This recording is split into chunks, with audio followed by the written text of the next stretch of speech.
Hello everybody.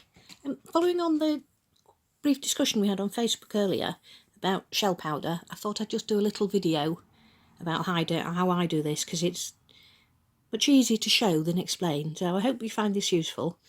I've not done videos before, so I hope it's okay, and ignore the yellow line at the bottom of the screen. I was balancing my phone on the box to get a good shot. So this is my little shell powder pot, which just stays like this in between, and you can see at the bottom that the shell powder is all dry. It's just a little shallow bowl, it can be any shape or size. Got my calligraphy brush, which comes with a protector on the end for the bristles, and you can see this is quite pointy. It doesn't normally look like this when it's not being used. This is because it's damp from when I had a practice just now to see how I did the video. But you can see it's quite a fine point. And then this is one of those little holders you get for soy when you get takeaway sushi, and it's really good once it's washed out and cleaned, because you only need a very tiny bit of water, and it comes with a little dropper in the end. So here we go. So I've got my water and my shell powder, and what I do is put 3 or 4 drops out of here onto the dry shell powder, and then with my brush,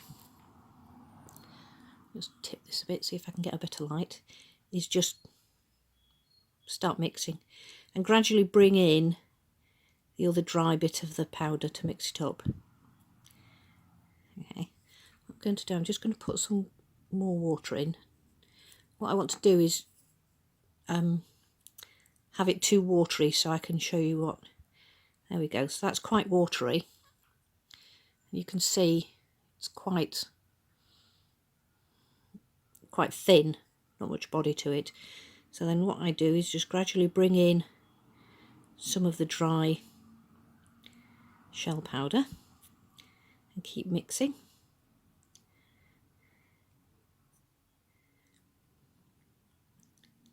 There we go. It's much better now. That's much thicker.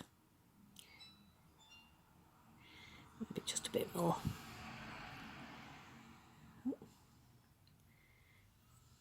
There we go. Got a hair on my brush. Just get rid of that. And then what I do is I generally just take all the water out of the brush, and then what I do is I charge the brush up, I fill it up again. So I put it flat, the whole length of the bristles, into the shell powder, and that kind of acts as a reservoir. And you can still get a very nice, very sharp point. Hopefully you can see that okay. And then very simple. This is not tissue paper, this is ordinary tracing paper, just because it shows up better than the tissue paper.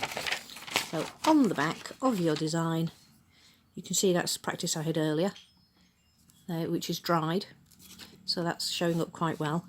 Is I have the brush absolutely vertical, and very, very gently, with the softest of touches, using only the tip, is I just draw around whatever the motifs are.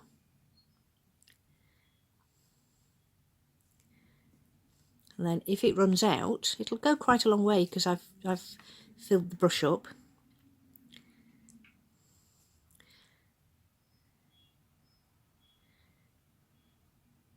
I go back to my pot and fill it up again. And if this is dried out in the meantime, I just add another drop of water. Fill it up again. And off I go again.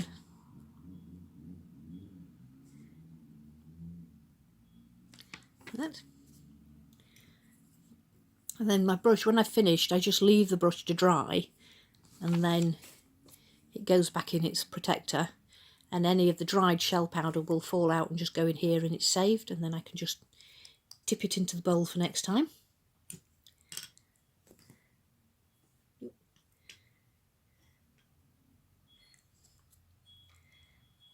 And then when you finish, as Christine explained earlier, turn it over, put your pattern over your fabric, and with your thumb just rub along the line. It isn't working really because it's on a hard surface. Press your shell powder and you get a transfer, which you can kind of see on here, but it's not really working on here. So I hope that's useful, and let me know either way.